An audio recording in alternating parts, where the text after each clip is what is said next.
Hey guys, how's everybody doing? It's the first Tuesday in May, which May the means 2nd. we are here for Relationships 101. And you know what we want you to do. We want you to like, we want you to share, we want you to comment, we want you to give hearts, fire, we want you to tag. And listen, I want to shout out all our first time visitors. If you're a first timer, let us know. But you know who I want to shout out today? If you have been here for every Relationships 101, can you put a one in the comment? A number one in the comment. If you've been, we've done it 4 times. This is the 5th time. If you've been at every one of them, let me see a one in the comments. Come on, Ivy, All the perfect attendance people. Perfect attendance people.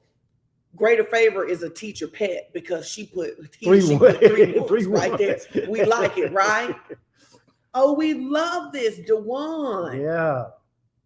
Hey, Tina. Listen, we just love to hear this because we told you when we first started this, what do we want to do? We want to normalize working on our relationships. Yeah. And, you know, Pastor Elwin and I get the opportunity to talk to so many people about marriage, so many people about family, so many people about friendships. And the one thing that we think is really missing from this conversation is that it's like we think that because relationships are automatic, meaning we're born into relationships, that we all automatically just know how to have good relationships. And how many of you know that it is possible for you to really, really love somebody but not be able to have a good relationship with them? Yeah. It is possible for you to really love somebody but not know how to resolve conflict with them. We know this is true. Everybody who gets divorced, every family that doesn't get together for fellowship, it is not because they are lacking love. Many times it is because they are lacking tools in order to love in a healthy way. So Relationships 101 is all about us learning how to do that. And if you're being blessed by it, I need a big favor. I need you to share. Right now, I need you to tell me where you're watching from, but I need you to share because I think we also have to normalize. And this is what I think. It came up in my comments today. I've been coaching for 13 years now, right? And I can't tell you how many times that somebody comes to me and they think that because they do 1 session, 2 sessions, 3 sessions, 4 sessions, that they're going to undo all of the bad thinking that they have had for years. Yeah. So we've got to normalize not just showing up, but showing up consistently and doing the work in between. Yeah. That's so important because if we have healthy families, then we have healthy society, we have healthy government, schools, all of these issues, but it's got to start with the foundation of families. And so we need your help today. We need you tagging people, tag your cousin, tag your mama Neil. Why? Because if we all just get a little bit better at relationships, think of the stress that we can relieve, think of how much more we can enjoy Mother's Day and the 4th of July. And just some of y'all hate the group family texts and the group family meetings. That's not because we don't love each other. That's because we need to learn how to have healthy relationships. Absolutely. And in fact, tonight we're doing something a little different because typically we only broadcast from our Edwin and Sean Strickland page. But tonight we decided to broadcast to all the pages we had available, right? Because we want to get this information out. So Pastor Sean has asked you to share. She's asked you to tag your friends. It's available because it's not just on our page, so you can share it in a story, share it in a reel, whatever you got to do. Get your friends in here. I see the numbers are going up. We came on about 4 minutes early. I know that there are people still just getting home. They're just getting settled in. Sometimes it takes Facebook and YouTube a little bit to send that notification out and hit your box. But we're almost at 100 people. We're almost at 100. But yet I only see like 23 likes or shares so far. So I need you to come on and like the page. I need you to share it. I need you to help us get these analytics up because we're going to be talking about some important things tonight. And one of the things we're going to be talking about is so critical to helping you live your best life. Pastor Sean talks about normalizing relationships. And today I had a chance on Ed Talk to have a special guest on there. And we were talking about taming your team. And part of taming your team is knowing how to have the right people in those relationships. And so today's been a double hitter. I'm sure we're going to, this week really has been a triple hitter. You started off on Monday talking about how the Holy Spirit, I talked about taming your team, and then here we are with Relationships 101. And so it's just been a bang up week for us so far. I hope it's been a great week for you so far. It is Tuesday, and hopefully you're having a good time. I'm seeing some cities I hadn't seen before. So keep tagging with your city. Centerton, Arkansas. I'm seeing some Chicago's. I saw a Tampa, Florida. I haven't quite seen a lot of West Coast yet. So you, my West Coast people who are on here, tag your friends. And I know they're probably just getting off work. It's about 5 o'clock on West Coast time. So some of them may still be on the interstate on the way home. We got Memphis in the house. I saw Slidell. Chicago, we got Maryland in the house. Memphis in the house. So, you know, I want to explain to you about social media, not just for our broadcast, but for anybody's broadcast. The truth of it is that Facebook, all of these platforms, they reward you for likes and engagement. Mm-hmm. And if you believe that the content is good, not just for us, but anybody you're watching, if you feel like the content is good, and how many of you know it's a lot of garbage on social media? It is. So when you have people that are showing up with good content, I know a lot of y'all like to lurk in the cut and watch, right? But it really does help when you like, when you make a comment every 10 minutes or so. It really does. It expands who can see it. You don't have to be ashamed to like our content. Yeah, you don't have to be ashamed to like our content. You don't have to be ashamed to like our content. Now, I know some of you may be getting delivered in some of that other content that you watch. You don't want nobody to know that you watch it, right? But over here, if the content is good, that's how you can partner with us. Yeah. You know, we teach the classes for free because we really want to see people walk by faith, walk in love, live by faith, and experience God's prosperity in every area of life. So you can help us with the engagement. And I know that as we go on, some of you kind of fade out and but every once in a while, just come back and give it a heart and give it a touch. Why? Because give some heart, some fire. Give some heart, some fire. Nate said he feel the shade. If the tree fit, if it's over you, just step in the sun, right? But I think that it's so important because every day I'm seeing people talk about what's wrong with the world. And I think you could look around and you could feel like, man, there's a lot of stuff wrong. But when you have people like us and other people to Pastor Ralph and Refresh Bible Study, Pastor Chris, prayer, so many people who are doing great things. I think we have a responsibility to really celebrate and shout out the work that is actually improving people's lives. I agree. We were laughing when we were on the way over here because I'm going to get a story in about Pastor Elwin before he get one in about me because y'all know he real. You know I got to strike first because, you know, he got that extra petty on this life. And we were talking about, you know, repairing a breach in a relationship. And I had posed the question earlier today on social media. So if you didn't go comment, I want you to comment on it. And I was saying that I think there are a lot of people who think that they have been ghosted, who actually did not hear the people tell them that they were leaving. And what do I mean by that? Because that was an outgrowth of the conversation that kind of picked up you and Nitra in Ed Talk today. In Ed Talk today. Yeah. And that a lot of times people are walking around feeling like a victim, saying, I got ghosted. I don't know why this person left, but they told you. And Nitra used a great example. She said, if I tell you I don't like purple, and you say, oh, I hear you saying you really love purple, or I'm going to keep bringing you something purple, right?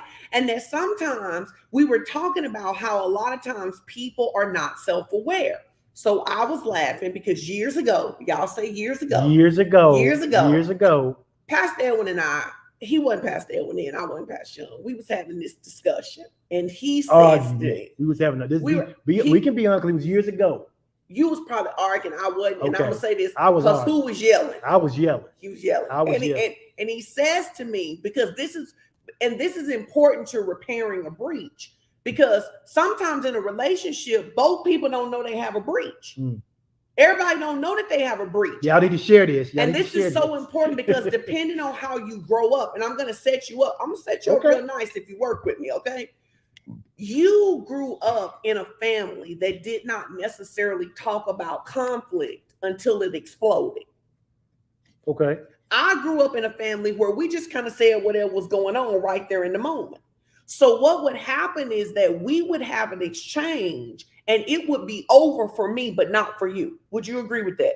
Yeah, because I didn't say what I wanted to say because I didn't want to hurt your feelings. So I held on to what I feel like you said a lot of stuff. I didn't. I know you, whatever you think that you, yeah. No. I said a lot of stuff. I'm telling you, I didn't say the stuff. Yeah, but some of that is because you need deliverance because you was really mean and you only knew how to fight. I can vouch for that. You only knew how to fight if you were saying something mean. Okay. You know what I'm saying? All right. And so anyway, what would happen is that for me, we would have a discussion, we would get to what I thought was resolution, and it would be over for me. For you. And now, because some of you may be like him. So what's unfair is that one person has been given the impression that there is resolution or we are cool when we not actually cool. Okay? Then it built up and one day it comes to the crux because you are telling me, baby, this day he done told me all the stuff that he do not like about me, honey. And he says to me, and this, y'all, when I say it, y'all go, no, he said it. I did. I love your tail. But I don't like you and I ain't liked you for a long time. I'm stunned. And I don't know why you were stunned. I'm stunned. Because in my mind, back then, if I had behaved like you, I wouldn't have liked me. So I didn't understand. I didn't understand why you didn't understand that I loved you, but I hadn't liked your tail for a long time. Now, that wasn't the best choice of words. So now don't be like me. But the reality of it is that came from us coming from two different backgrounds in resolution. Right. So it's finally getting off of his chest that he doesn't like me. And I am devastated. And I prefaced it by saying I love you. Listen, but I'm devastated because to me, it feels like he's been lying all the time. Because like if you don't like me, no, Wolf, he didn't say I don't like you right now. He said I haven't liked your tail for a long time. Not the same thing. Yeah, I didn't like you at that moment, and I wanted you to know, going back in time, I hadn't been liking you. And so what I want to submit to you is that when we're talking about repairing the breach, that sometimes we got to get on the same page that we have a breach. Yeah. That we have a breach because a lot of times, so for example, in one family, you may think that because somebody is silent, that things are okay. You may think that because somebody is engaging, things are okay. Right. And the reality of it is that, and you've heard us talk about this, I am fundamentally not a grudge holder. Right. And I am the type of person, very different from Pastor Edwin, is that if I don't like you or I'm not fooling with you, I don't have the capacity to act in any other way. Right? So now think about this. He needs to repair the breach. He needs me to repair the breach because he needs to deal with these things that I do that cause him to feel like he doesn't like me. But I need him to deal with the breach of what I feel like is a lack of integrity to be with me and pretend like we good when we not good. Right. So you need to understand that as we're talking about repairing the breach, you may show up thinking, I want to talk to you about this breach we have. And they may be like, well, why are we talking, boo? I got a breach on this side too. Yeah. And I think that sometimes is what people miss in conflict, is that people show up and you're like, I want to talk to you about what I think is the issue in our relationship. And the other person like, well, since we talking, I got things too. Right. So I think I set you up pretty nice for that, right? You did. Because that was something we had to work to fix. And you had to learn that for me, I would rather you say the hard thing in the moment than to hold it for 6 months, because to me, that feels like a sucker punch. Yeah. Absolutely. And the thing people have to realize too about this story is that we show up here today, almost 29 years married, right? When we say years ago, we're talking years ago. Probably the first 3 years. I'm talking decades ago, right? Yeah. At least 2 decades ago. So this is, like you said, first 3 years of our marriage. And year one was just blissful, right? So it wasn't to year 2 and 3 that we really got into the weeds of having to really learn to deal with the imperfections of each other. And that's when all of that came up. So it's been years ago, but we show up here today, 29 years into this, almost 29 years into this.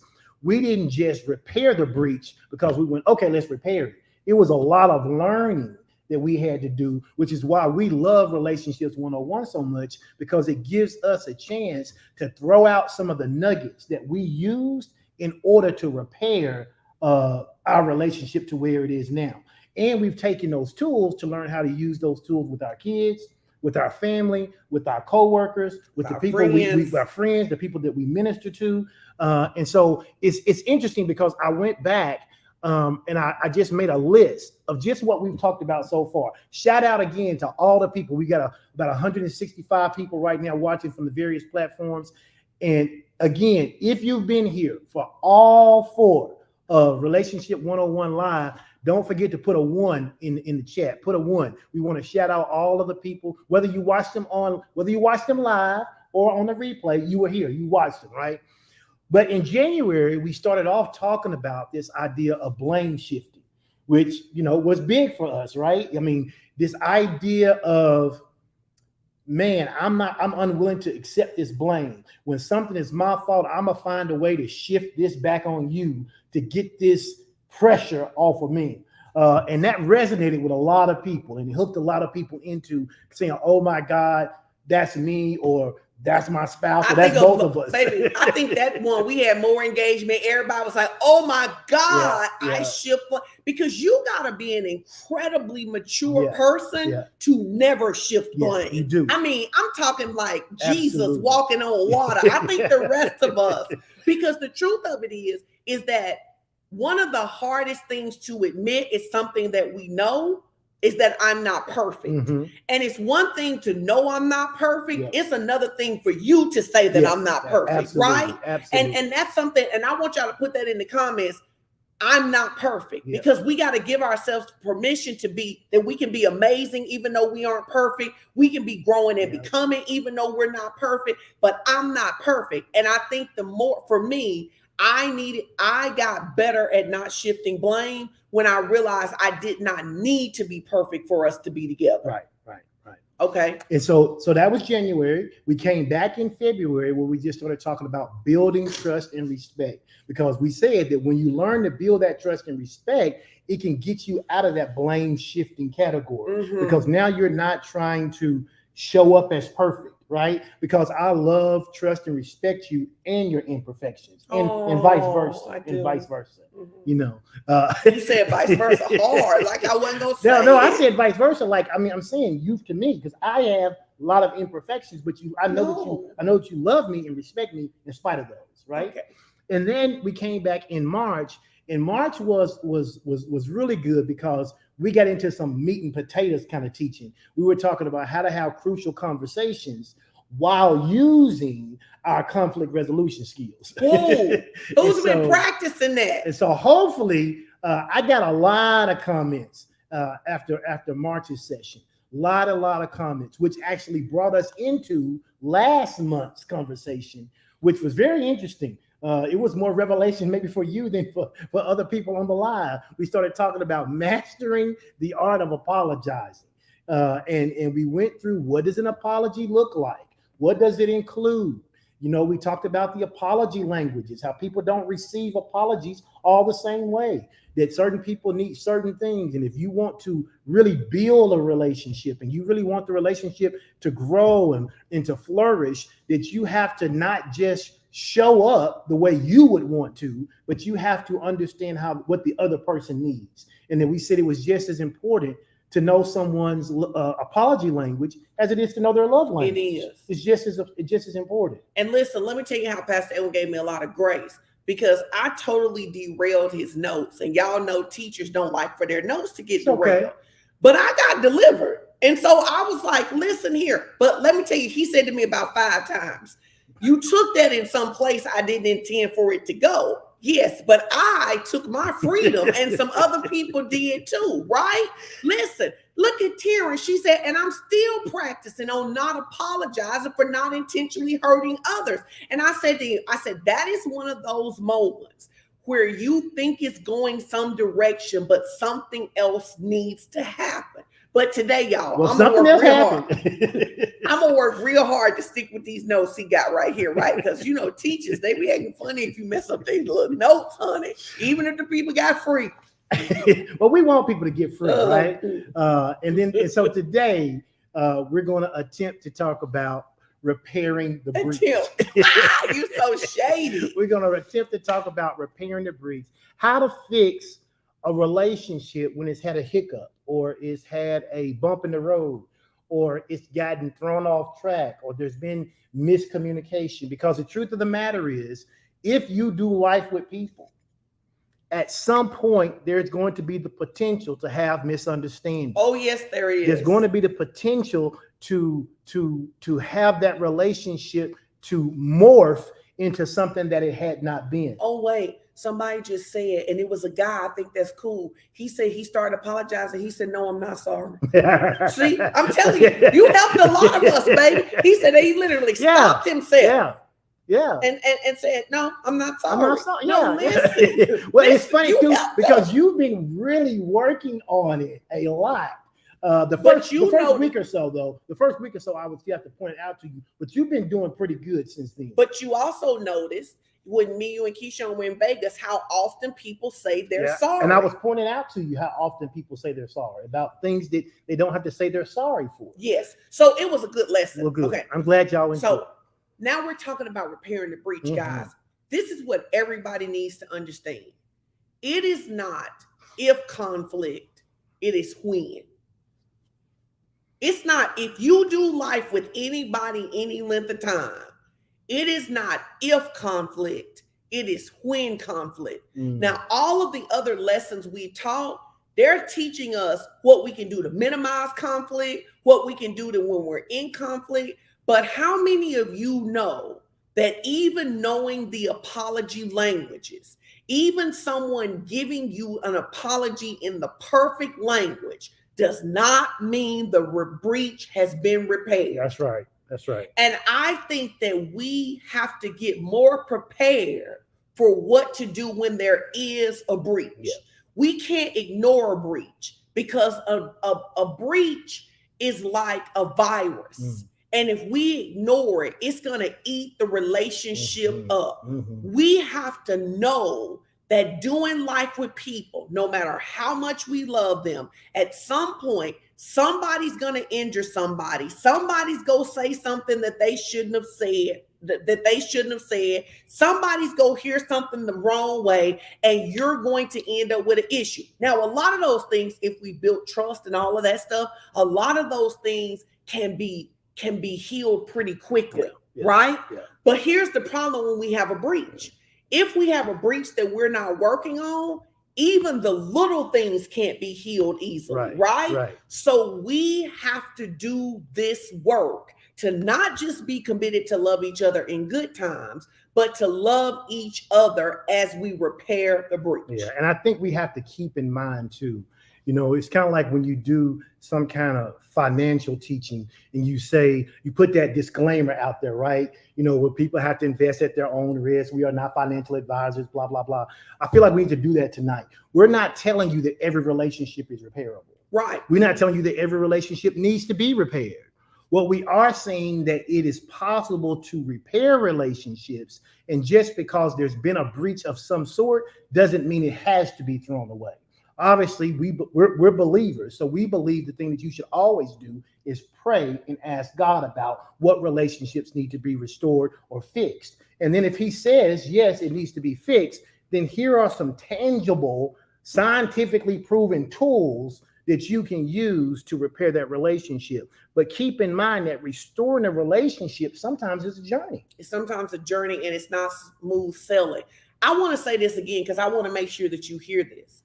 We are not advocating that every relationship should be repaired. No, not at all. We're not advocating that every relationship should be repaired. We are advocating that every relationship should be prayed over. Yes. And every relationship, forgiveness should occur, even if the relationship cannot be prepared. Mm-hmm. Now, I want to give my personal Sean Strickland disclaimer, and let me tell you the relationships we can't repair. We can't repair relationships with people who are not interested in repairing relationships with us. Yes. And I say that on two sides. One, just because you say you're sorry does not mean someone is obligated to give you access again. Right. Someone can forgive you and say, but I no longer want you in my life in that capacity. Yes. And this is why we need to be very thoughtful about the choices we make with people that we love, because people can forgive us, but people are not obligated to take us back. Yeah, I agree. The other thing is that even in a marriage relationship where it is the will of God for people to stay together, Come on.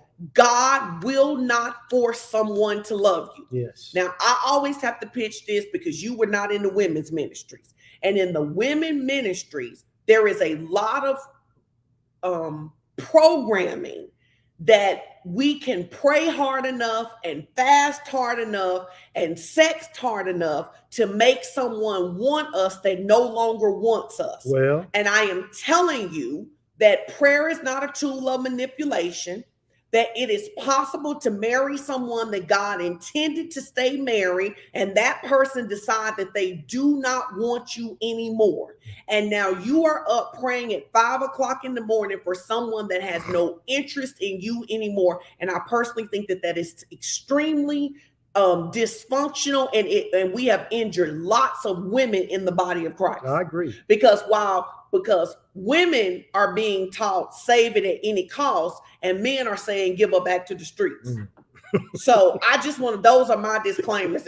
No, I mean, you laughing because you know I'm telling the truth. What? I get what you're saying. It was just funny how you said give it back to the streets. Okay. Men are typically taught that men are fixers by nature. If you have a man in your life, most of the time, if a woman is telling that man about a problem, a man is not just listening; he's trying to figure out how to fix it, and that too can become conflict because sometimes women just want to talk about it. A man goes directly to, I want to fix it. And so men then come to relationships, lots of them, whether they're male-male relationships like friends or whatever, or they are relationships, husband-wife, or whatever the case may be, or family relationships, uncle, brother, whatever it may be. And what they end up doing is they end up saying, if I can't fix this, I'm out. If I can't fix it, I'm out. If I can't fix this relationship, if we don't get along, I'm gone. So men aren't taught this idea that I stay around forever trying to fix something. It's either going to work or I'm gone. And so when you said give back to the streets, it was funny because the reality of it is it can be very, very tempting, especially for men, I think, to just let friendships fade anytime conflict comes. But the reality of it is, if we get to the point, and we talked about this a little bit today in Ed Talk, if you just ghost everybody or throw everybody away every time there's a conflict, you end up in this situation, in this environment where literally you feel like everybody's against you. But it's not everybody against you. It's that you don't know how to manage conflict. You don't know how to talk through issues. You don't know how to deal with things in a way that could repair a relationship. All you know how to do is throw them away. And so that's part of the reason that this is so important. One of the things that you say all the time is you say that we weren't created to do life alone. Another phrase that you have said a lot of times is that people matter, right? So if people matter and we weren't created to do life alone, then relationship must be important. Relationships are important. And so it's 166 of you guys. I need y'all to type that. Relationships are important. Relationships, you ought to be flooding the comment section with this. Relationships are important.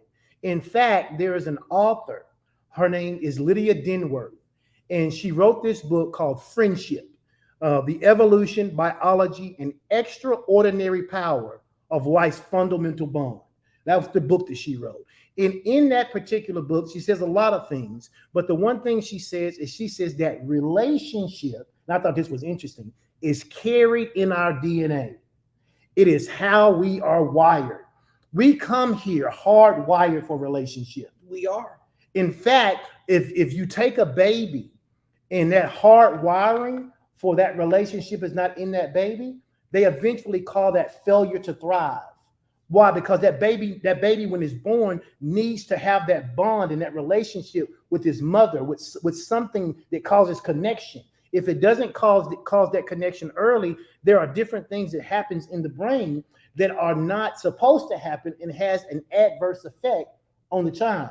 Well, it's true with us. If you're a person and you can never do relationship with people, every relationship you have gets blown up. You don't have one single friend from high school, not one friend from college, not one friend who was in your first marriage or your second marriage or your third marriage. I mean, you ain't got one friend. You ain't got one friend left. And so it's important that we understand that relationship is carried in our DNA, and it is how we are wired, and we cannot forget that. And that means that relationships or friendship is not just a choice or a luxury. Right. It's a necessity, right? It's a healthy relationships. I'm going to add healthy relationships. Yeah. They are a necessity. And when we don't have them, it makes us deficient in some area. Mm-hmm. We are injured in some area. We need them to thrive. I was listening to something yesterday, and it was saying it's 100 causes of depression, right? And one of them is isolation. Mm-hmm. That being isolated, and you can be in a group and be isolated. In fact, it's such a big deal. Just today, I was watching the news, and the U.S. government is trying to figure out how they can limit social media among younger kids, because what the studies have shown is that as kids engage more and more in social media, they become more and more isolated, which has a direct impact on the large number of depression that we see in young people of today. So it's a big deal. Tell your neighbor, say it's a big deal, yeah. Right? And so if we see relationships as important, as we see relationships as necessity, we will not only pick differently, but we will protect differently. Mm-hmm. So we'll pick differently, because if relationships are a necessity, then it matters who's my friend. It matters who I'm married to. Absolutely. It matters who my confidant mm-hmm. is. It matters who my pastor is, yep. Right? But I'm also going to protect the relations that he gives me. And one of the ways that I'm going to protect it is that I'm going to become proficient at repairing the breach. Mm-hmm. At repairing the breach. And so right? there are some tools to doing that. Now, obviously, say to them what we're talking about at the house, and then we'll get into this. Above all of these tools, what does everybody need to learn how to do? Talk to God. No, seriously. It's that thing. You need to be able to hear from God. You need to be able to hear from God. If you don't know whether or not you should be repairing a relationship, you could do all of this and repair a relationship that was supposed to be over. So you need to hear from God. But part of using these steps is to give you tools. No, I think that's really just because God says build a house, that's great. God said build a house. Do you know how? Do you know how? Do you know how to use a saw? Do you know how to use a hammer? Do you know how to put the trust on the house?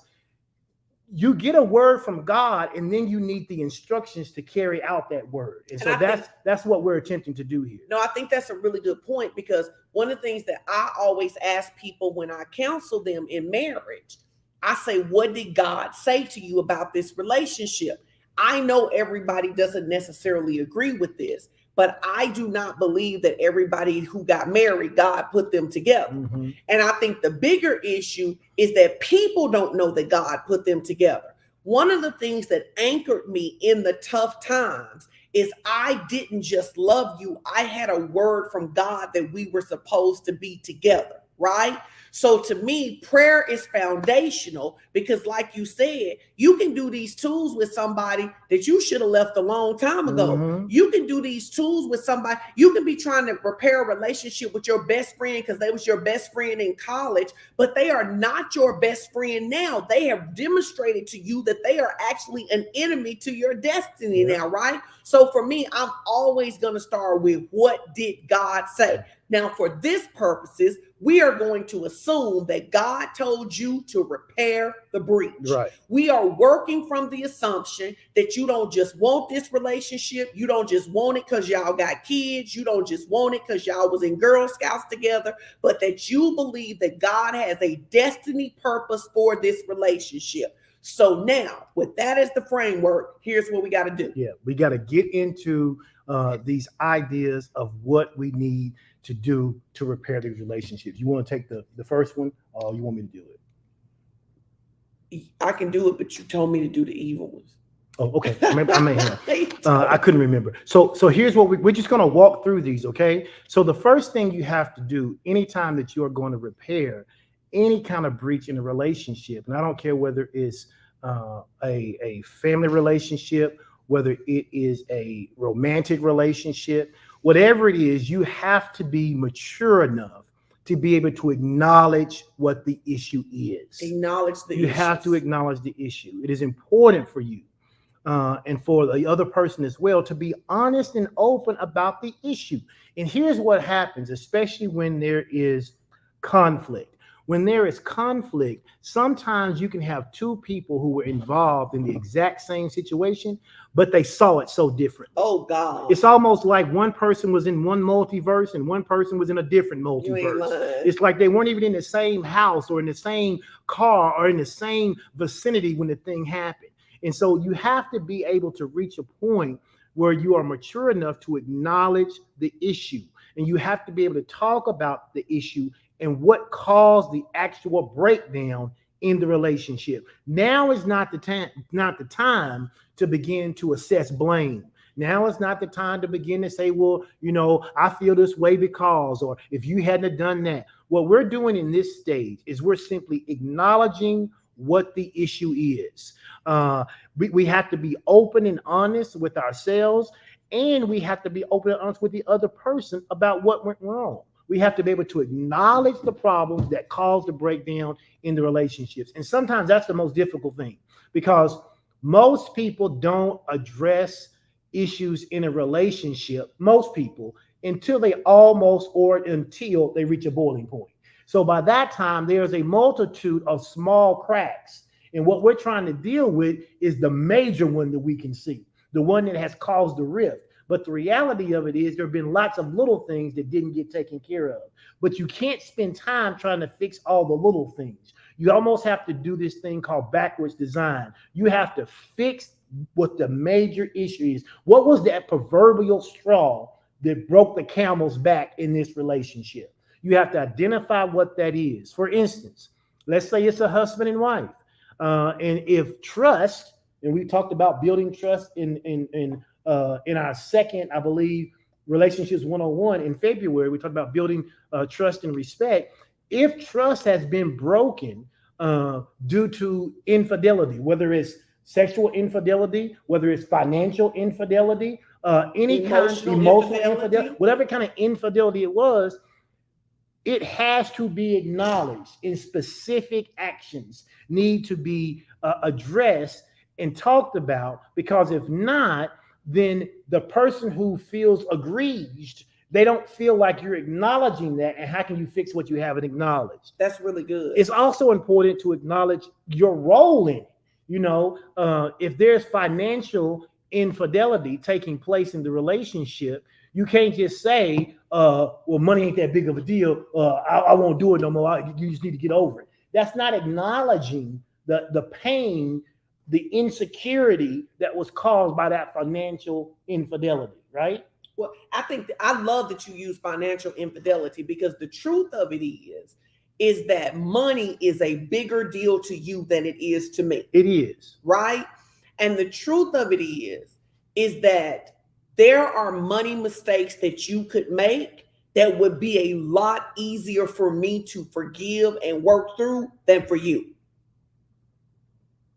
You was shake. Okay, I'm seeing where you're going. No, I'm saying, and so where you could probably just say to me, "Hey, Sean, this is what happened. I messed up. I'm not gonna do it again." You're gonna need a lot more accountability for me about that because we do see money differently. Yeah, and I guess I don't see as making a financial mistake being financial infidelity. When I think about financial infidelity, I'm talking about some people I've talked to recently where someone is taking money out of an account and investing it without telling the other person, and then they've lost it, and they didn't agree as a couple to do that. I'm not just talking about you didn't balance a checkbook right. I'm not talking about you spent a little more than you were supposed to at the Dillard White sale. I'm talking about you taking mortgage money and going to the racetrack, talking about you finna hit a lick and double it, and then you lose our mortgage money. Okay. When I think of financial infidelity, that's what I'm thinking about. Can anybody see the energy that he has about this I subject? do. Which demonstrates to me, because the truth of it is that if you took some money and you invested it and it went belly up and I didn't know, I would not feel that strongly about it. But your whole body was like you because we have covenant to talk about. Babe, what you about to do is give me one of them green go cards, right, that's got $25 on it at a time on it, right? Per day. But I'm saying to you, this is why you have to know who you're in relationship with. And if that were the case, I would have to know that while for me, he could say, I made a mistake. I thought that this would help us. I messed up. It didn't help us. And I could move on pretty easily. He gonna need to have a conversation not if I kept doing that. And then month after we're not month, talking about kept. No, I'm saying financial infidelity. If I kept doing that though, you would not feel comfortable or safe knowing we had a place to live. No, I agree, babe, but I'm only talking about the one incident right now. I'm talking about because the infidelity could be one, it could be one thing. I'm simply saying that if you're the person who doesn't take something as seriously, right? Mm-hmm. You have to make sure that you show up with enough soberness when the other person is upset about it. True. And not minimize. That's all I was really trying to say there, right? That when you break the trust is really what I'm trying to say, which leads us into point 2. Yep. You got to communicate effectively, right? So you got to acknowledge the issue and you have to communicate effectively. And one of the things that we really have to learn is that communication is key in any relationship, but it is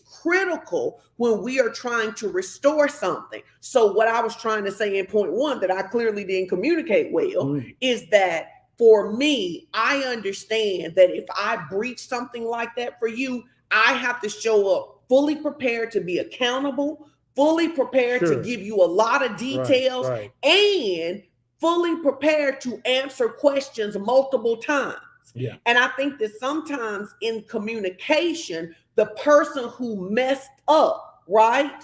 Really sometimes, number one, when people mess up, no matter what the mess up is, sometimes you glad you got caught so you don't have to carry the guilt anymore, right? You like, whoo, now we talked about it. It's off my chest, whatever.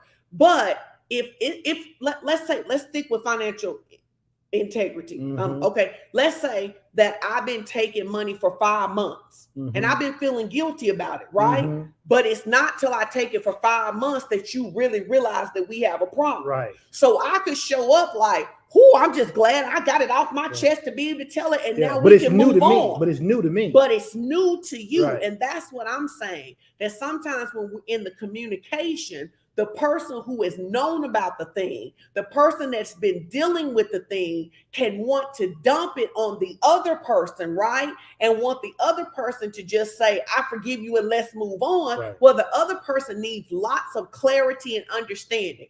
Does that make sense to y'all? Because I hope I'm communicating this effectively. Does that make sense to you, babe? It does. Basically, I use it like this when I talk to men sometimes.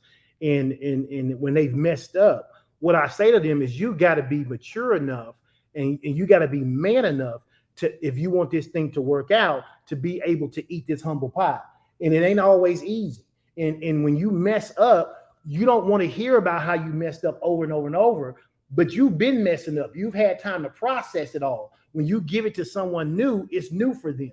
And because it's new for them, they need a grieving process. They need a understanding process. They need a venting process. They need a process in which you've had time to deal with that they haven't. And so that's what I hear you saying. That's exactly what I'm Yes. saying right there, Yes. right? So you got to practice active listening, right? Yep. Which involves giving the other person your full attention. So when we have a breach, let's establish this rule, guys.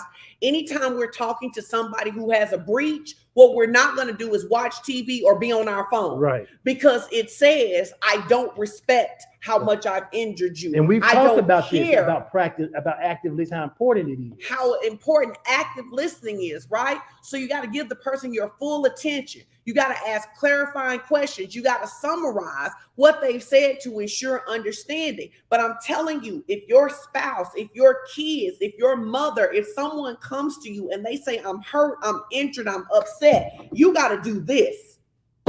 You got to put the phone down, because a lot of times, you know, if we have a lot of random conversations where one of us doesn't put our phone down, right? Yeah. But part of effective communication, especially when there is trouble, is the person needs to feel respected and heard and in the number one spot. Yep. Respected and heard and in the number one spot, Yep. right? Now, we've got to remember that we use I feel statements. We want to make sure that we don't place the blame on people, right? But this is so important. We have to remember this. And I say this because to the person, you just talked about the person, it's new to the person who heard it, right? It's new to the person who heard it. It's not new to the person who did it, right? And the person who heard it, the person who did it can try to rush over all of these. You know, if somebody says, I feel that you don't love me when you do that, you can get defensive if you're not practicing maturity. I do love you. Well, I still feel like you don't love me when you do X, right? So that's really important in the communication, to communicate effectively. Yeah. And then number 3 is that you have to learn to apologize sincerely. And we've talked about this last month, right? And so I won't spend a lot of time going through that, because we've had a whole entire teaching, an hour and something long, on what it means to apologize and to be sincere about it. You have to avoid making excuses. You can't be justifying your behavior. You got to learn how to express how you understand how your actions have hurt the other person, and that you're committed to doing better in the future. Those are real things that you have to learn to do. If you missed last month's Relationship 101, you need to go check that one out. So number 3 was apologize sincerely. If you made a mistake or you hurt the other person, apologize.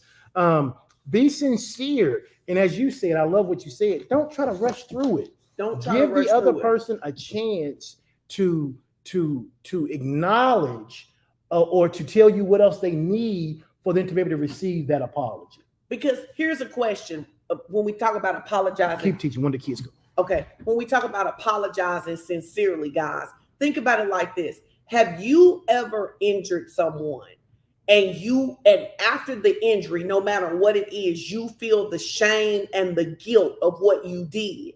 And so you really don't want to talk about it anymore because you feel the shame and the guilt. Has anybody ever done that, right? That you're like, I can't believe I did that. I can't believe I messed up like that, right?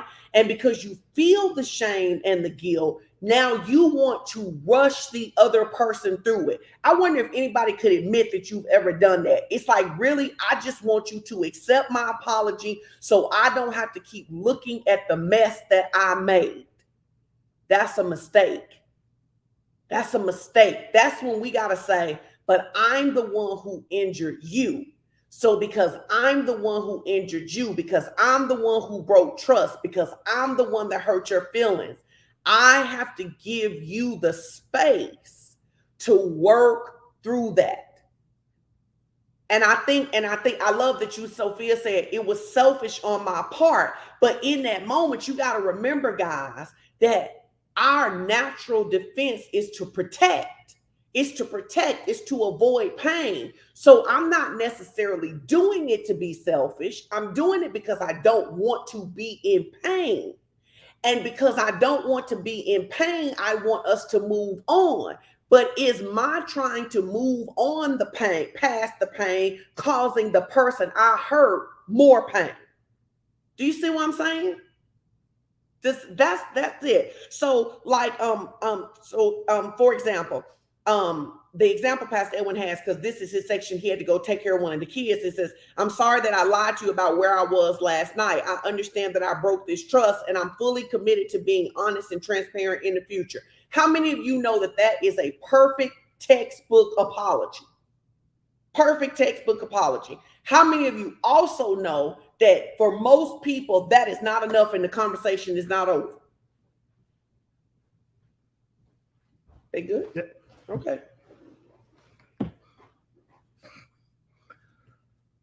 Does that make sense? I'll answer that question. Be sure to ask that question again. So this right here, I'm sorry that I lied to you about where I was last night. I understand that this broke your trust, and I am committed to being more honest and transparent in the future. We acknowledge that this is a perfect textbook apology. We also acknowledge that that cannot be the end of the conversation. It cannot be. That is not the end of the conversation, because we got questions. If you got questions, put a question mark in there. Right. I got questions. Now, I heard what you said, and I know you went to Pastor Edwin and Pastor Sean class, and I know you learned how to give a textbook apology. But where were you? But baby, where were you? Not just you sorry. No, where were you? But where were you? And you lied. Why were you there? Why were you there? How long were you there? How long? And who were you there with? And who were you with? And I think that what happens is that sometimes we get good at one of the skill sets, right? And then we want other people to move on. But I'm not done with this yet, baby. I'm not done with this. So then what happens is that because I want him to be done, I want him to be done with it. Now I get defensive. Right. Now I start striking out. Now I say, we've probably all done this in a conflict. Come on. I said I was sorry. What more do you want? What else do you want? I want some answers. I want some understand. I'm like, what I need from you is understanding, baby. I need that so we can move on. And we need to understand that an apology does not repair the breach. Right. An apology is ownership for what we did. An apology is opening the door to the possibility of repair. That is when you apologize, you are opening the door to the possibility that we can repair something. Because if you don't apologize, there can really be no repairing anyway. And if you just apologize, that don't mean it's over. Let me ask you a question. Is Bobby Givens a Q? I'm not sure. Oh, because I thought maybe it was a Q because he put a question in there that sounded like a Q question. And he said, why ask all these questions if you can't handle the answer? Because it's still my right to know.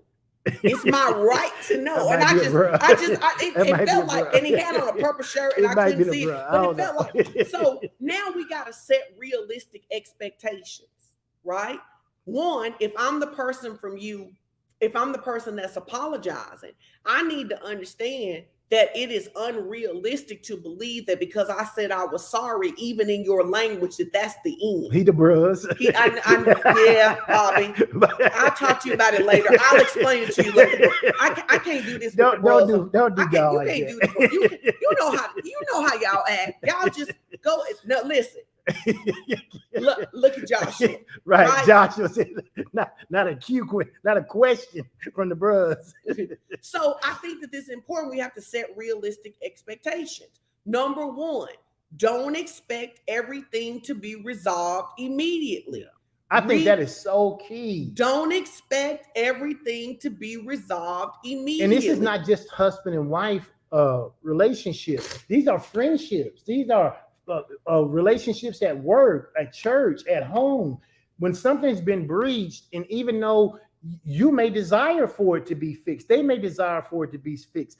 Even if you both desire it, it still may take some time because there's conversations that need to be had, and there needs to be realistic expectations about what's going to happen going forward. Now, I'm going to use an example that's not a us relationship. Okay. Years ago, I had a breach with a really good friend. Yep. We have since restored the relationship. Yep.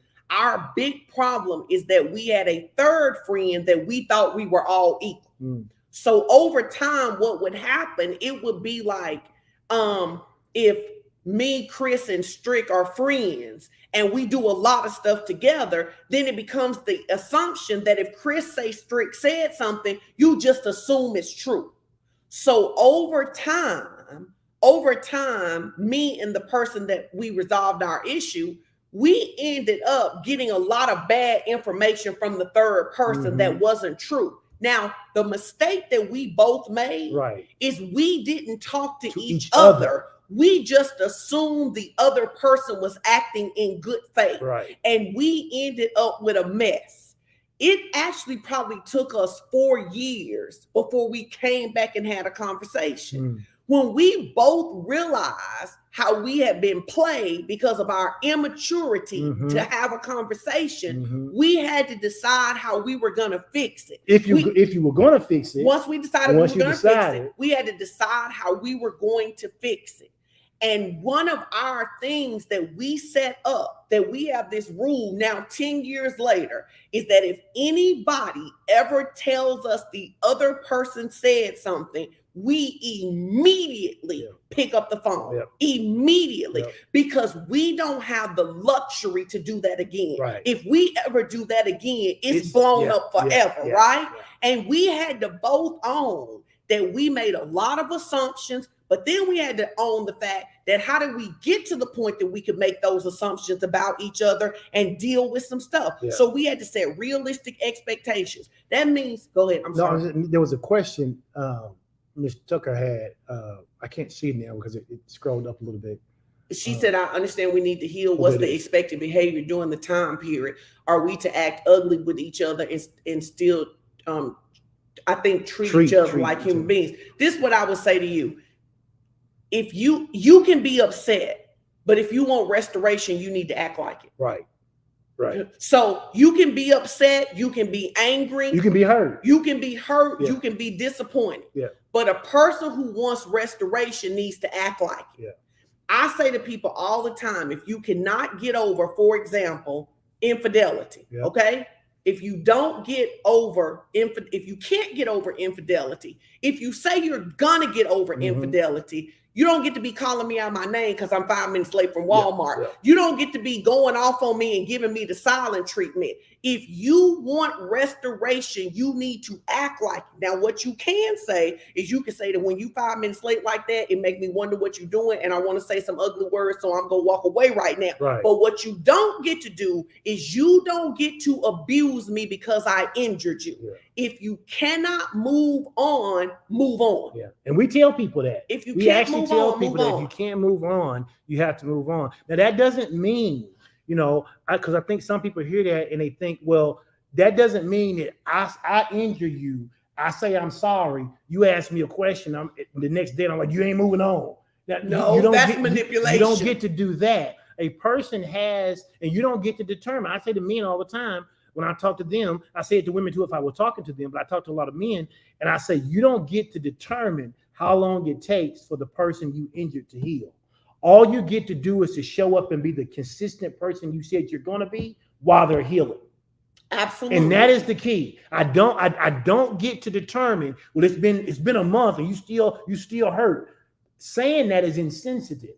What I get to do is I get to show up being the new person I said I'm going to be and be consistent with that until that person's healed, not till I get tired of them being hurt. Well, and that's a difference. Because now, wait a minute, let me just hold that tired of them being hurt. Okay.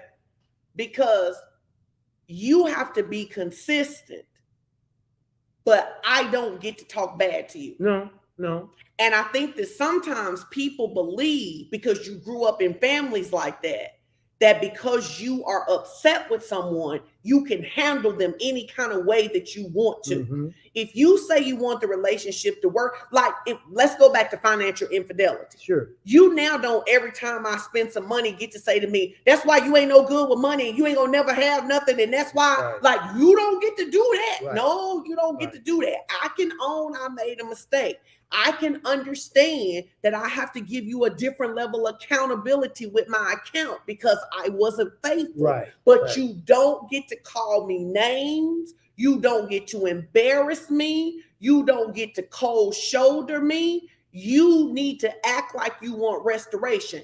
Now, there's two things I want you to say when you were talking about people being tired of people being hurt. Mm-hmm.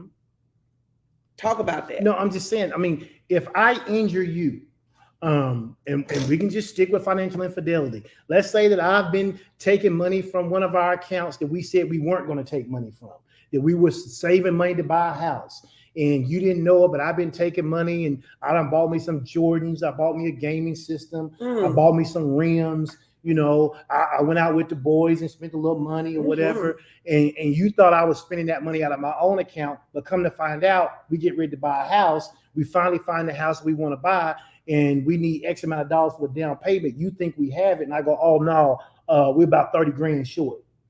So that means we can't buy the house. I mean, that's a lot of injury that takes place, right? I can repent for that. I can tell you, you know, everything I did. I can make promises that I'm going to do it anew and all of that other stuff. What doesn't get to happen though is that when I have something new and you ask me about it, I can't be like, oh, you don't believe me now. No, I don't. No, I and don't. So I didn't accuse you. I'm asking you because now I have to verify because you've shown me that you will do something you're not supposed to do. I'm willing to work through it and to get over it, but it ain't happening on Wednesday. I need to know today, where did you buy that out of? And I think people conflate the two. It's like if you injure someone, you don't get to determine it's been enough time, you should be over it. It's like if you break somebody's arm and they say, well, it's going to take 4 to 6 weeks to heal. And on week 4, you're like, all right, you good. No, it takes 6 weeks. It takes 6 weeks for my arm to be healed. So you don't get to determine that. You know, that's exactly right. I love what Nate said. Come on, Nate. Logic.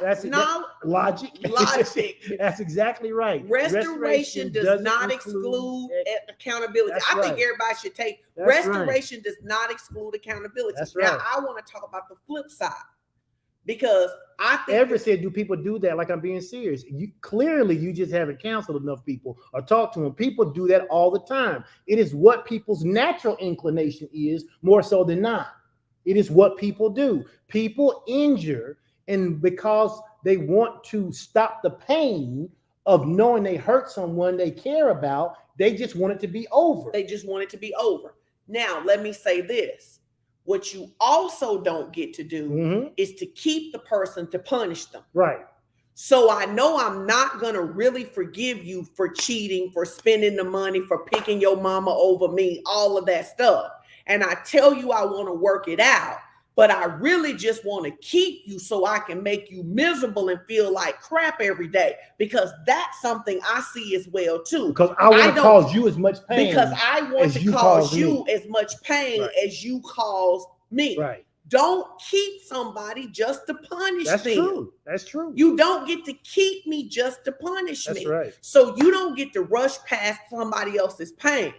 And you also don't get to keep them just to punish them. Yep. And I think on both cases, when we can't move past that, when you talk about when it's a place, when I think a relationship should end, that's right, Nate. Yep. You can't be in a relationship that's going to be healthy wanting your lick back. Yep. Wanting your lick back, right? And so if you're just like, there's no way I can get over it, then don't hold somebody just to make them miserable. I think I'm making a general statement. I don't have no scientific evidence to prove this, no empirical data that backs this up. But if you are 80s or 90s kid, getting your lick back was kind of how you grew up. That's why I'm telling us not to do it. You kind of grew up getting your lick back. It was like, all right, I'm gonna hang around and be your friend, but just long enough to treat you like you treated me. I'm gonna get my lick back. And so a lot of us have to learn not to behave that way. Now, and here's the problem. And this is really how relationships go bad. Now I want you to hear this. So you take two kids who grew up listening to gangster rap, because early in our marriage, that's what we were like. So then now you go get your lick back. but now I'm gonna get my lick back. And And now now, I gotta- you get your lick back. Yep. And now I'm gonna get my lick back. And the challenge, the reason that a lot of people get 20 years under the belt, but the relationship didn't get better, is you weren't actually trying to get the relationship better. You just kept trying to get your lick back. Wow. You just kept trying Wow. to get your lick back. You're just gonna Until keep somebody on. finally Until- theoretically knocked the other one out. Right. Or just walk away. Right. Right. No, and BJ, this is the truth. A lot of times people are miserable trying to make other people miserable. Mhm. I want to inflict as much pain on you Yep. as you inflicted on me. Yep. And if that's in your heart, you really need to work on that. And this is just a side note. The truth of it is that if you are a person like that, you need to be very careful because you will give yourself disease. Yes. You will give yourself disease being a grudge holding, unforgiving, never moving on person. You will actually make yourself physically sick. That's true. Yes. All right. And then, of course, the next thing you got to do, if you're mature enough and decide you're going to go forward, then you got to work on solutions together. You got to work on solutions together. You got to learn how to collaborate. You got to learn how to brainstorm. You got to learn how to be mature and talk about solutions that are beneficial to both parties. Is this helping you guys? We already at 5, and I didn't even ask you that. We almost done though. Is this helping you? Because see, now if I have committed financial infidelity, Mhm. I have to say, humble pie again, guys. Yeah. I have to say, hey, In my scenario, now you no longer have access to the joint account for right now. Because And- I'm a believer in boundaries. If you've done this thing, if as I was describing, I done bought the PlayStation, the rims, I done went with the boys, I done bought me some Jordans and different things. It's time to buy the house and we don't have the money for it. I now don't get to show up and go, well, I'm a grown man, I should have access to it too. You forfeited your right to have access to it, at least until we come up with a workable solution that you put your money back into that account. We have to find, and if you say, oh, I don't want to do that, then we got to find something that's workable, because what's not workable for me in that situation is you having access to that account. And the truth of it is that you want to know why marriages and relationships don't work. Is this tough part right here. It is this tough part that says, I don't get access to the account, or I don't get to take my phone in the bathroom because I was taking my phone in the bathroom sexting everybody. And I don't get to do that anymore in order to prove that I am until I prove that I am trustworthy. And now my pride says, I'm grown. You don't tell me where to take my phone. And I've actually talked to somebody about this before, and what one of the parties told me was, well, I'm not going to police a grown man. Or I said, man, I wasn't going to say it. They said, I'm not going to police a grown man. And I said, I get that you don't want to police a grown man. But when he goes in that bathroom, not a particular thing, but I'm saying, when he goes in that bathroom with that phone, what's going on in your mind? You're not ever going to be able to heal because you won't put any boundaries in effect so that you can have the time to heal. It's what's so funny? Keep going. It's like you won't put, I don't know what you laugh. What? I'm laughing because I'm like, baby, we so good at boundaries. It'll be like a maximum security prison. Oh, right. You got to get out the hole. Right. Do you get you get 1 day of sun, Right. 1 hour of If sunlight? you breathe, and it's funny for us, and we tell people you have to do what works for you. But in our relationship, we have established boundaries, and if you break one of those boundaries, it's like say what you want to. It's like in prison, you don't get time on the yard. And that's why I got tickled. You don't get time on the yard. We have just learned that's the reason. The truth of it is, let's talk about a little brain work here. Okay. A little brain work tells us it takes 21 days to form a habit, but it actually takes 67 days to form a new neural pathway. Right. So if I have been randomly spending money and violating the trust between us, I need at a minimum 67 days where I don't have access to the money to even create a new pathway in my brain. If I've been sexting people, I need at least 67 days to be able to reset that. And when I don't understand that, and I'm either unwilling to help you be held accountable, or I am unwilling to be held accountable, then all we're going to do is inevitably end back in the same place. Which is why you have to find workable solutions. And I say all the time, the person who created the breach needs to learn to be humble. I'm not saying you got to grovel. I ain't saying you got to beg. I'm saying if you have broken the trust in whatever arena you want to name, when you show up, you have to show up knowing it's going to be different than it was. It cannot just be status quo. Absolutely. So you got to learn to work on and solutions. then you got to practice forgiveness while we're doing it. So I can hold you accountable without trying to punish you. I'm holding you accountable. I'm not giving you access to the account to punish you. I'm not giving you access to the account because it's unsafe for you to have access to the account. And this is, if you really think about it, this has really been a lot of issue with addiction, right? Yeah. The truth of it is that if you are married to a person who is an addict, there are certain things they should not have access I agree, to. 100%. They should not. And so you keep getting injured because you allow someone who has an addiction to have access to things that will injure you by them having access to them. Yeah, absolutely. And you just gotta so I can practice forgiveness. I love what Nate said. You know, I can practice forgiveness, but you still while gotta I hold you accountable. But you still gotta be accountable, because I'm not forgiving you for spending the money and now we can't get the house we've been saving for 3 years.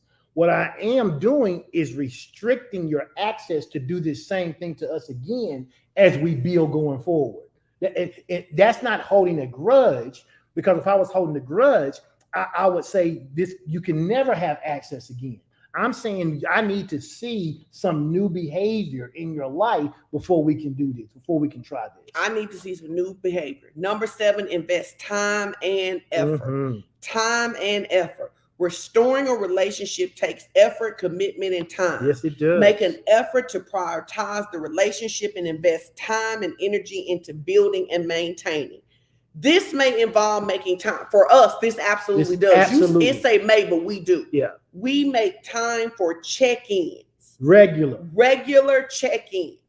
One of the things that we did when we were trying to fix our relationship is we went back to something you said earlier today. We picked the thing that was the most likely to get us a divorce. Yep. And that's the thing we begin to work on. Yep. And we checked in every week. And that's what I was saying. We had lots of little cracks, but we identified what the big cracks were. What were the things we were going to fall into that was going to be the death of the relationship? We started fixing those big ones first and really kind of worked our way out. Well, we don't have a bunch of little cracks anymore, but we certainly don't have those big ones. Now I'll give you a good example, and this is about parenting, and he wouldn't care that I tell this story because I try not to tell my kids stories if they care. When Caleb was in the 8th grade, Caleb literally told one of his teachers he did not do his homework because he did not have time for the homework that the man gave him. He said, "It is not important to me. I didn't do it." This one particular day, I just dropped Caleb off from school. He got to go to track practice. The instructor has called me. He was in cross country, wasn't he? In cross country. The instructor has called me. He wants to let me know that Caleb has told him that he has no interest in doing his homework, and he didn't do it because he was bored. Yep. The teacher says to me, Caleb is a bright student, but with that type of attitude, Caleb is not going to fix his potential. So I go to the track field because I am a black mama deep in my heart. I go to the track field, and Caleb is just having him a good old time. He's supposed to be running. He's supposed to be running, first of all, but he's walking, talking to his friends. Right. I roll that window down. I say, "Caleb Maxwell Strickland, come here, let me holler at you." His whole name. His whole name. We get in the car. And the truth of it is, at that moment, Caleb cannot really understand what he did wrong. He's like, "I don't like this class. I don't care if I get a D in it. No, but I care." And I say to Caleb, "Caleb, this thing that's on your life, we're going to break it. So now I got to hold you accountable in a way that I'm not holding the other kids accountable. Yep. Every single day, you got to bring me all your homework. Yep. Every single week, I'm going to talk to your teachers. Yep. Every single day." We had to do that through the rest of the 8th grade. And in the 9th grade, he would be like, "Why do you check up on me so much? Because I've got to make sure that you got it." Yep. He sent me a message the other night. Now think about that. That's 8th grade, 9th grade. Ninth And in grade, 10th grade, I probably still ask him a lot of questions. Yeah, 11th grade and 12th grade. In 11th grade, I'd be like, "Are you okay?" Blah, blah, blah. Yeah. He's getting ready to graduate Morehouse in 2 weeks. He sends me a message on Friday night, and he says, "I'm so thankful for how you held me accountable in the 8th and 9th grade. It changed my life." Yep. It changed my life. I didn't like it at the time. It didn't feel fair at the time. I didn't understand it at the time. But now I have been able to go through college without anybody sitting on me and get my work done. This dude now has the ability. He's going to go. They're already paying for his master's and his doctorate degree because I put, and let me tell you something, holding him to that level of accountability, it was hard for me too. It was hard for me too, because there were days I didn't want to ask him, but I would have an alarm in my phone. Make Caleb bring you all his stuff. Make Caleb show you all his stuff. Make Caleb walk you through all. And the thing is that just because it's painful in the moment doesn't mean that we don't need it. And just because somebody really holds us accountable, it doesn't mean that they don't love us. In fact, what I submit to you is that the people who won't hold us accountable are actually the people who don't love us. Yeah. And so, but I had to practice forgiveness. And because I was practicing forgiveness, I had to invest time and effort in him. And I had to constantly remind him that I was not holding him to that level of accountability because I was mad at him. I was holding him to that accountability because I did not want him to hurt himself in the future.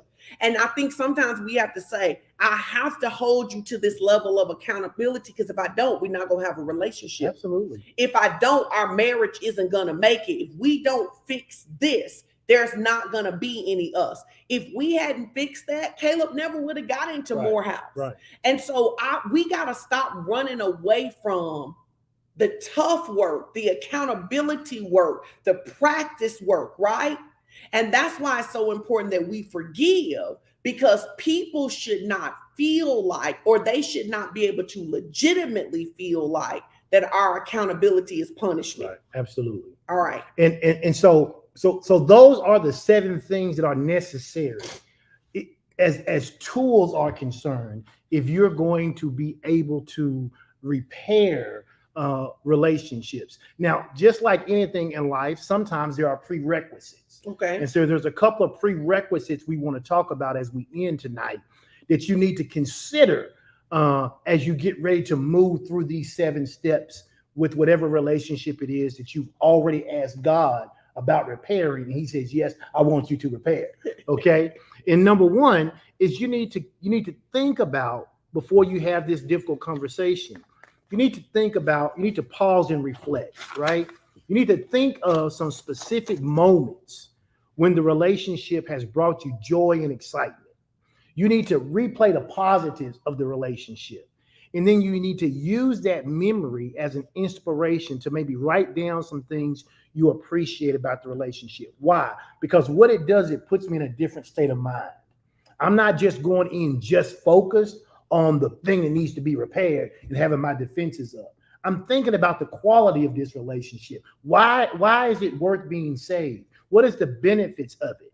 And then begin the communication repair from that place, from a place of gratitude, a place of positivity. And it's going to make the conversation a lot more meaningful. No matter the outcome, because we talked about this, every time you're trying to repair a relationship, it may not be repairable. It may be, sometimes you can have the conversation and the mutual agreement is, it's time for us to go our separate ways. That can be a mutually agreeable solution. But no matter what, the positive intention is going to remain.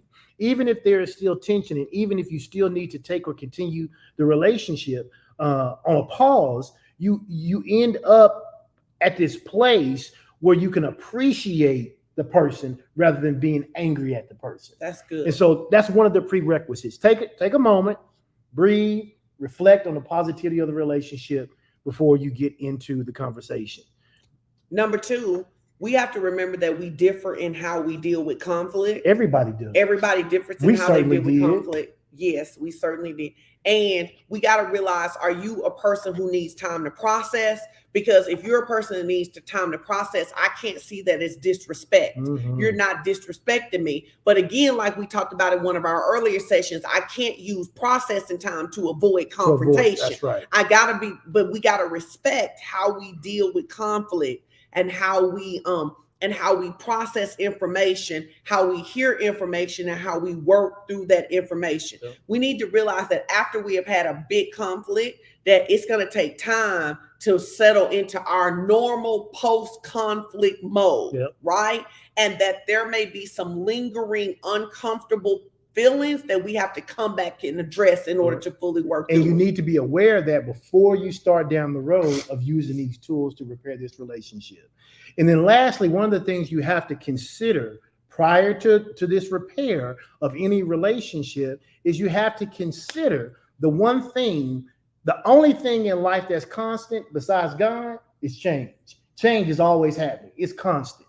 And so we have this concept that we call shuffling the friendship furniture. Sometimes in your house, you may move furniture around. And by moving furniture around, it can make your whole space look different. I watch a lot of HGTV shows and I see it all the time. They have the same structure, but the way they put the furniture in there, they may have a couch, instead of a couch, they may have one of those L-shaped comfort recliner things in there, or they may put lamps, or they may move some built-ins in there or something. And so one challenge we have to understand, especially about long-term relationships, is that when we get stuck in the idea of how the relationship used to be, just because you and I were in a relation, and we said this about our marriage, we don't have the same marriage anymore. No. What we call this relationship, what is this? 4.5. 4.5? What does that mean? That means that in essence, we feel like we've had major change in our relationship over the last 29 years, about 4.5 times. This our 4.5 marriage, which is really why I don't judge people who get married a bunch of times. We just got married to each other over and over again. But really, right? really not even the same. We got married to the new person. We got married to the new version of us over and Yes. over again, Yes. right? So one thing in shuffling friendship furniture is, what will the relationship look like Mhm. now, Mhm. right? What will because here's the thing. It's if you have some type of injury, infidelity, you can't go back to that moment. No. Here's the question: Can we build after this Yes. moment? Yes. And I think sometimes people can't heal and move on because they keep trying to go back and recapture in time what can't be recaptured. I think about what just happened here in the state of Arkansas with all the tornadoes in central Arkansas. There are people who lost their homes. They may be able to rebuild, but they can never have that home again. Yes, it doesn't mean that's they can't, really good. It doesn't mean they can't have a great home. It doesn't mean they can't make new memories. It doesn't mean they can't bring the old memories into the new home. But that new thing is what is. The old thing is what was. And so many times people want to keep living in what was rather than saying, let's build something new and live in what is. Absolutely. So we have to learn how to build the marriage, build the friendship, build the relationship after the breach. Like I say with my friend, one of our after the breach rules is that we will always call each other if someone says that the other one said something. Mhm. That is an after the breach relationship. But I love the example that you use. Because the truth of it is that when we are injured by somebody that we love, when we are disappointed by somebody we love, it literally can feel like a tornado. Yes. It literally can feel like the winds come and they blow apart everything as we know it. Yep. But one of the things that we learn from people who live past tornadoes is that you can build something beautiful after the storm. You can. So the question is, are we going to build something beautiful together or something apart? And that's the question. And if you want to build it together, these are the tools you'll need to do it. And so we call that shuffling the relationship or friendship furniture. Not all relationships last a lifetime, and that's okay. And that's okay. Everything doesn't last a lifetime, but there are some things before you just throw it away. God will tell you, this is salvageable. I want you to salvage this. You need to keep this, right? And as a result of that, these are the tools that we have employed in our own life. You may have these tools work. The nuance you use to carry them out will be different, but these tools work. And it's like we say with the word of God, if you'll work the word will work. If you'll work these tools, the tools will work for you. They will. Somebody said that they've been through a tornado and they don't know if they can rebuild. What I would recommend that you do is I would recommend that you go see a therapist. Mhm. You need a neutral party who can give you the tools so you can properly ascertain, can it be rebuilt? Because the truth of it is that most of the time, I'm gonna say 99.9% of the time, it can be rebuilt. The question is, are we willing to rebuild it together? Yeah, that's the question. That's really the question. Yep. The truth of it is, we have seen people. Thank you, Miss Bradford. Mhm. We have seen people make very beautiful things after ugly tornadoes. Yes. We have made some beautiful things in our Yes. marriage after some ugly Listen, tornadoes. that's how we got to 4.5. That's how we got to 4.5, right? But we have to get some help, right? Yep. And I love what I hope I say it. I'm gonna say Miss Branch in case I say it wrong. And therapy isn't gonna work if you aren't willing to. That's true. Therapy won't work if you aren't. Y'all need to hear this as we wrap up, right? Nobody can pray you into freedom. Nobody can prophesy you. Yep. Nobody can coach you. And nobody can counsel you into freedom if you are not willing to do the work. Yep. So yes, maybe it was a tornado, Yep. and maybe the damage was devastating. Yep. But here is the question: are we going to build something beautiful together? And that's what Chuck says. It takes both parties. It takes. Are we both going to parties. build something beautiful together, or are we going to both build something separately?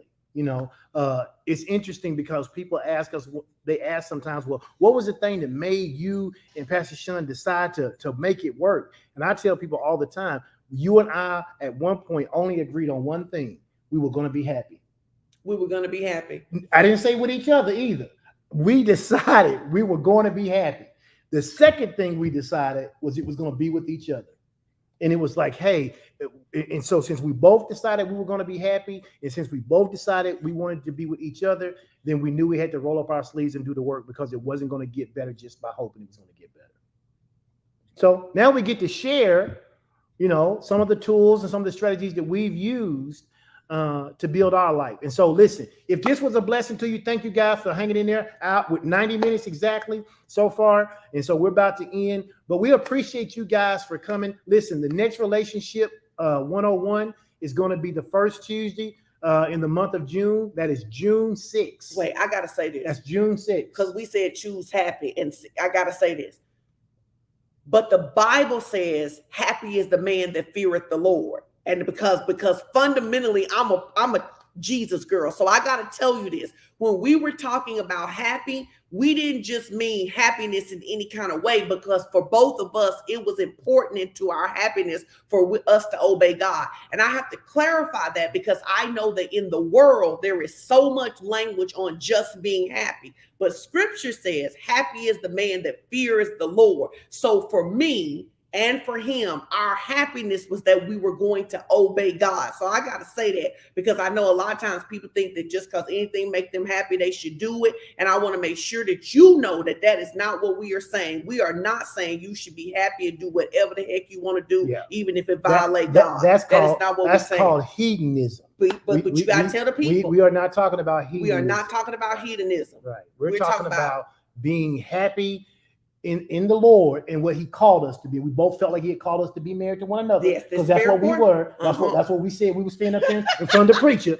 No, but I'm saying you got to say that. We say that all the time, that we cannot assume that everybody comes from the same language that we do, right? That's right, because I'm going to tell y'all about Jesus and obedience. Amen. Because I don't want your happiness to have you, out here, in hell. on somebody's podcast, talking about the crazy stuff you're doing. All right. Well, this was great. And we will see y'all. When is the date? June the 6th. I think they put it back. I think they put it up in there. We'll see you June the 6th. If this has been a blessing to you, hey, where's the link so people can sign up and get the emails? I don't have it. I'll have to put it on the website. I don't have the link with me right now today. That's my overlooked on my part. Because we got an email that you can go, but go to the page and like it.